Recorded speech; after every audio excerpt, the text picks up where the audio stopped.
এরশাদ সাহেব এটাকে জোর করে ক্ষমতা নিয়ে নিলেন, নিয়ে আবারও আমাদের উপর অত্যাচার নির্যাতন শুরু করলেন। আমি কথাগুলো বলছি কারণ হচ্ছে কি, আমাদের একটু ইতিহাসটা জানা দরকার, অতীতটা জানা দরকার।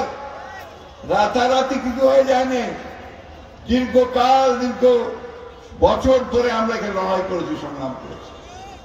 50 বছর ধরে আমরা এই দেশে একটা গণতান্ত্রিক দেশ, শান্তির দেশ, ভালোবাসার দেশ, উন্নয়নের দেশ করার জন্য আমরা সংগ্রাম করছি, লড়াই করছি।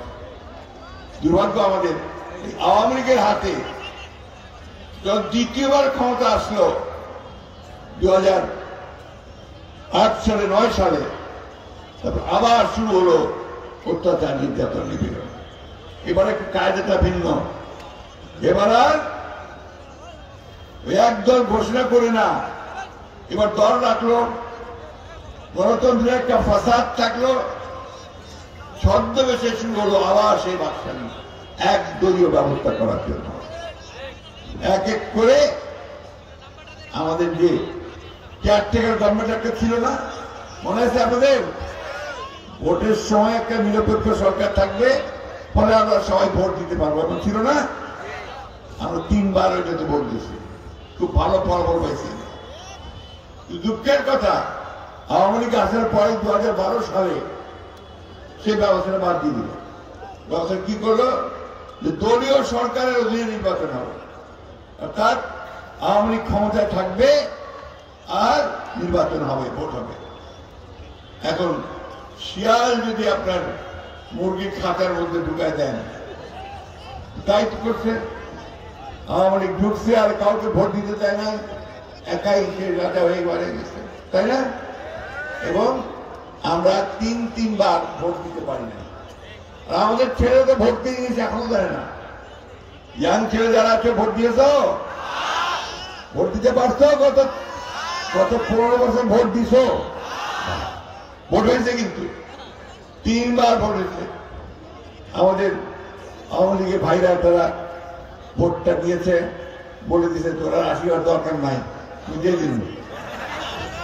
স্লোগান ছিল তখন,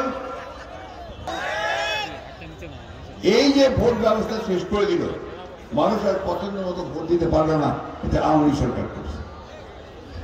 এটা একটা দিক, আমার ভোটের অধিকার কেড়ে নিল। দ্বিতীয় দিক কি, এই যে সাংবাদিক ভাইরা আছে, এখন দেখেন কতগুলা চ্যানেল, টিভি চ্যানেল দেখেছেন না? ওইরকম আপনার পত্রিকা অনেক অনলাইন সব দাঁড়ায় গেছে, কিন্তু এরা কিন্তু তখন যা মনে করতো তা লিখতে পারতো না, যা সত্যতা লিখতে পারতো না। ওই আমার রমেশ বাবু যা কইবে ওইটাই শুনিবা হবে, ওইটাই লিখিবা হবে। হাসিনা যা কইবে ওইটাই লিখিবা হবে, ওইটাই তো বলিবা হবে, তাই না? এই একটা অবস্থা তারা তৈরি করছিল। আর আমরা যা বলবো সেই কথা ছাপানো যাবে না, এই কথা বলা যাবে না, সেই কথা টিভিতে দেখানো যাবে না। এই করে আইনও তৈরি করলো যে ডিজিটাল সিকিউরিটি অ্যাক্ট। আমি এই কথাগুলো আপনাদের বলছি, একটু বোঝা দরকার হয়। এখন একটা দাবি উঠছে না যে আমরা একাই সব করে ফেলছি। হ্যাঁ, যাওয়া হচ্ছে না, কোর্টের যাওয়া হচ্ছে না, আছে না? নাই, কয়েন না কেন যাওয়া হচ্ছে। বন্ধুগণ, আপনারা শুধু না, আমাদের এই ঠাকুরগাঁ সদরে 60,000 আসামি, আর 100-এর উপরে মামলা, আর সারা দেশে 60 লক্ষ মানুষের বিরুদ্ধে মামলা দিয়েছে আওয়ামী লীগ, 60 লক্ষ। রেহান আপনার তার মূল্যবান বক্তব্য রাখার জন্য অনুরোধ করছি।